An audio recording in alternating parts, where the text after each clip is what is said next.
Hello Capricorn, welcome to our Angelica guidance. I hope आप सब अच्छे होंगे, अपने लाइफ में सब बढ़िया कर रहे होंगे, अपना ध्यान रख रहे हो। आज मैं फिर आपके लिए रीडिंग लेके आई हूँ और हम देखने वाले हैं यहाँ पे आपके लिए क्या खास मैसेज है, क्या इवेंट आपकी ज़िंदगी में होने वाला है जो आपको शॉक कर देगा या एक्साइट कर देगा। लेट्स सी क्या होने वाला है। Universe please guide Capricorn. Okay,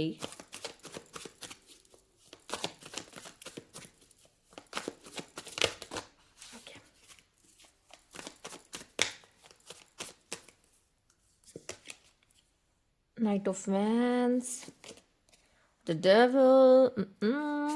Capricorn की रीडिंग में कैप्रिकॉन का card, the devil and the queen of swords. ठीक है। कैप्रिकॉन, एक बात अगर की जाए तो मुझे ऐसा लगता है, फाइव ऑफ सोर्ड्स, आप अब होने वाले हो स्ट्रिक्ट। ठीक है, बहुत अच्छा बिहेवियर आपने सबके साथ रख लिया, बहुत प्यार से आपने बातें कर ली। अब आपको ऐसा लगता है बस अब ये लोग उसके लायक नहीं है, मेरे इमोशन गए भाड़ में, मतलब मैं सारे अपने इमोशंस को डिब्बे में बंद करके साइड करने वाला हूँ या वाली हूँ। और अब देखो क्या होता है, ऐसी वाली जो नहीं होती। मुझे ऐसा क्यों लग रहा है, स्पेशली रिलेशनशिप इश्यूज यहाँ पे होने वाले, मेल एंड फीमेल के बीच में डेविल आपके साथ खेलने वाला है यहाँ पर। और आपके बीच में थोड़ी सी कंफ्यूजन, थोड़ी सी प्रॉब्लम, थोड़ी सी नोक झोंक क्रिएट करेगा। ठीक है, वो हंसती खेलती वाली लड़की, ठीक है, अब थोड़ी स्ट्रिक्ट हो जाएगी और थोड़ा सा ऐसा होगा कि बस मैंने बहुत इमोशंस दे दिया, अब मेरे इमोशंस ऐसे नहीं मैं फालतू में सबको बांटती फिरूं। अब मैं आइसोलेट हो सकती हूँ, या अब मैं इमोशनल फूल नहीं बनने वाली, या अब मैं वाला सीन हो चुका है यहाँ पर कि वो मेल अगर आप भी देख रहे हो तो भी मुझे लगता है कि किसी से आप डील करो ना, वो बहुत ही ज़्यादा स्ट्रांग लेडी है। ठीक है, अभी तक शायद इसके अच्छे बिहेवियर की वजह से आप उसे कम आंक रहे थे। अगर सिंगल हो तो मुझे ऐसा लग रहा है कि आप किसी ऐसे पर्सन को यहाँ ट्रैक करने वाले हो जो सच में बहुत स्ट्रांग है। ठीक है, और कहीं ना कहीं आपकी ही विश थी।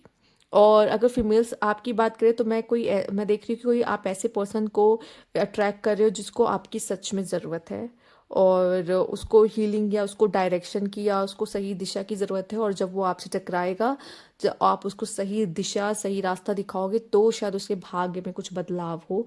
तो कोई ऐसा लड़का आपकी ज़िंदगी में आता हुआ दिखाई दे रहा है जो भटका हुआ सा है और उसको डायरेक्शन की ज़रूरत है।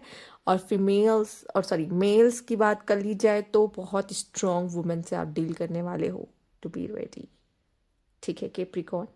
दूसरा मैं कहूँगी कि एक तो जो प्यार का मामला आता है ना, वहाँ पे लोग हार जाते हैं। क्यों? प्यार के आगे सब हार जाते हैं।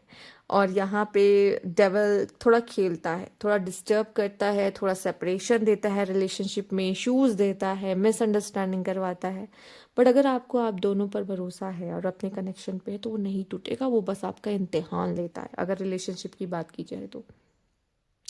करियर में बात की जाए तो मुझे ऐसा लग रहा है कि आप लोग थोड़ा सा वर्क ओवरलोड ज़्यादा हो सकता है, स्ट्रेस आपको मिल सकता है अपने करियर से।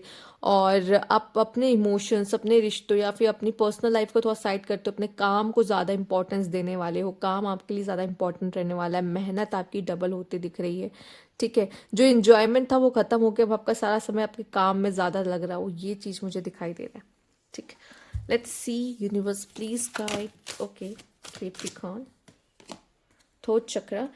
ओके, समझ में आया मुझे। Universe please guide Capricorn. Number 5 यहाँ पे आपके लिए बहुत इंपॉर्टेंट है, रिकॉग्निशन एंड रिवार्ड। वो तो मिलना ही था, आप इतना मेहनत भी तो जो करते हो ये तो मिलेगा ही ना। ठीक है, जो आपने इतना स्ट्रेस लिया, आपने इतनी मेहनत की, क्या आपको लगता है इसका रिवार्ड नहीं मिलेगा? अगर आप रिलेशनशिप में ट्रू हो, अगर आप करियर में आपने इतनी मेहनत की है, हार्डवर्क किया है, तो उसका फल भोगने का समय आ चुका है आपका। ठीक है, बट ऐसा लग रहा है जैसे कुछ बातें हैं जो आपने अपने अंदर रखी हैं और आपने सामने वाले से बोली नहीं, या कुछ ऐसा है जो आपको बोलना चाहिए, अपने लिए ओपिनियन रखना चाहिए, या सामने वाले से आपको आपने नहीं कही और आप बिना कहे बात किए ब्लॉक ब्लॉक हो चुका है एक दूसरे को। तो ये भी कहीं ना कहीं आपके लिए ऐसा लग रहा है कि यूनिवर्स कह रहा है बोलो, अपनी बात बोलो, इसे कहीं तो लिखो। पर वो मन में जो रख रहे हो और घुट रहे हो, वो जो स्ट्रेस हो रहा है, कहीं पेपर में लिख के जला दो, या उस पर्सन से जाकर बोल दो, या उस पर्सन से कह दो, शायद उसे नहीं पता है, आप मन में ही रख रहे हो, शायद आप किसी से नाराज और गुस्सा हो। ठीक है, बात कर लो, कम्युनिकेशन इज़ अ की हियर, कम्युनिकेशन इज़ अ की। यहाँ पे कम्युनिकेशन का ही एक रास्ता है चीज़ों को ठीक करने का, बात करने का, कहने का, और आप शायद वो ही नहीं कर रहे हो। आपके लिए कम्युनिकेशन इम्पॉर्टेंट है, क्योंकि यहाँ पे कुछ मिसअंडरस्टैंडिंग्स हुई हैं रिलेशनशिप्स वगैरह में। सिर्फ पार्टनर के, लवर्स के रिलेशनशिप की बात नहीं, किसी के साथ भी आपका कनेक्शन थोड़ा सा डगमगाया है इस समय पर। तो यहाँ पर कम्युनिकेशन इज़ अ की। ठीक है, इसको समझने की कोशिश करिएगा। फिलहाल आप जो चाहते थे या जिन चीज़ों की आपकी कोशिश थी वो उसमें सफल होते हुए आप दिखाई दे रहे हैं। ठीक है, जो मेहनत आपने की है वो खाली नहीं जाते हुए दिखाई दे रही है, और जो भी काम अटका था वो काम आपका बनता हुआ दिखाई दे रहा है। ठीक है, वॉक अवे। देखो, डेविल आया है तो डेविल आपको कुछ दे के भी जाएगा, खाली हाथ नहीं रखेगा। स्ट्रेस ज़रूर देता है पर वो आपको कुछ दे के भी जाएगा। The garden and the gate, किसी फेज से आप बाहर आ रहे हो और किसी चीज़ को आप चूज़ कर रहे हो। आप लाइफ में क्या चाहते हो वो डिसीजन आप अभी ले रहे हो, और वो डिसीजन आपका फ्यूचर बनाएगा। आपको चॉइसेस मिलने वाले हैं। यहाँ पे द गार्डन है, इस गार्डन में भी गेट देख रहे हो और यहाँ पे भी गेट देख रहे हैं। आप चूज़ कर रहे हो कि मुझे यहाँ पे रहना है, इस जगह पे रहना है या नहीं रहना है, या चेंज करना है। मतलब मेरे हाथ में डिसीजन है कि मुझे क्या चाहिए, ये एरिया चाहिए या ये एरिया चाहिए, या मुझे इसमें रहना है या इसमें से बाहर निकलना है। किसी तो साइकिल में से आप बाहर निकलते दिखाई दे रहे हो। ठीक है, स्पेशली फीमेल्स, अगर आप किसी तरह के लव पास्ट पर्सन में ज़्यादा आप स्टक थे, अपने पास्ट कनेक्शन में ज़्यादा स्टक थे, तो अब शायद आपका हो चुका है कि मैं मूव ऑन करूं, पर मूव ऑन करने से पहले उसको अच्छे से सुनाऊं और उसके बाद मूव ऑन करूं, ऐसा वाला सीन भी हो सकता है, क्योंकि आपका इमोशंस आप अपना उसमें से पहले ही विड्रॉल कर लिए। बट स्टिल मुझे ऐसा लग रहा है कि कहीं ना कहीं एक होता ना यादें वाला सीन, तो वो उसमें से आप बाहर निकलते हुए दिखाई दे रहे हो। यहाँ पे करियर चेंज भी है, कुछ लोग के लिए करियर चेंज भी है। ठीक है, प्रमोशन भी हो सकता है, यस हो सकता है। ठीक है, पर आप अपनी लाइफ को और बेहतर बनाने के लिए एक डिसीजंस लेते हुए दिख रहे हो, जो कि ज़रूरी भी है। Right, eternal love, illness, pride, डर। ओके, समझ गई। और होमलेस हो गए। कभी कभी आपको फील होता है कि आपका कोई है नहीं, चाहे मतलब मैं लोगों के बीच में ही क्यों ना हूँ, तो भी फिर भी कभी कभी ऐसा फील होता है कि मेरा कोई है नहीं, मैं अकेले हूँ। ठीक है, और मेरे लिए कभी कोई कुछ करता नहीं। हर बार मैं सबके लिए सब कुछ करता हूँ पर मेरे लिए करने वाला कोई नहीं। ठीक है, इस तरह की फीलिंग होना, डर होना कि क्या मेरा जो आने वाला डिसीजन होगा क्या वो सही होगा, क्या उसका परिणाम तो कहीं गलत नहीं निकलेगा। और ये सब चीज़ें कहीं ना कहीं आपकी इलनेस पे भी शो हो रही है। अपना ध्यान रख रही तो आपकी तबीयत खराब हो सकती है। पर मुझे ऐसा लगता है जब भी ऐसा कुछ होगा, आपकी लाइफ में से कोई पर्सन है, ठीक है, जो ज़रूर आएगा और जो ज़रूर आपको समझेगा, जो ज़रूर आपसे प्यार करेगा। आपके लाइफ में आप कोई ऐसा पर्सन अट्रैक्ट करने वाले हो इस समय पर, जो जो कहते हैं ना, बूढ़े होते तक आपका साथ निभाएगा, ऐसा प्यार।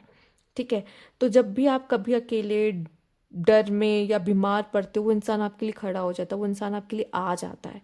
ठीक है, और स्पेशली अगर ये कोई ऐसा है कि अपोजिट सेक्स, मतलब आप मेल हो एंड कोई फीमेल, आपकी जो पार्टनर वो आपके लिए आके खड़ी हो रही है, आपका साथ निभा रही हैं, साथ दे रहे हैं, तो इस समय पे वो खास हो जाएंगे आपके लिए बहुत ज़्यादा। चाहे आप रोज़मर्रे की ज़िंदगी में इतना उनको टाइम ना दे पाओ, या फिर जो भी है अपने पार्टनर के बारे में ना सोच पाओ, चूँकि आप करियर ओरिएंट एम्बिशियस बहुत ज़्यादा होते हो, बट स्टिल ऐसा लग रहा है जब आपको ज़रूरत पड़ती है, आपके मन में डर आता है या आप अकेले पड़ते हो, तो वो इंसान आपके लिए आएगा।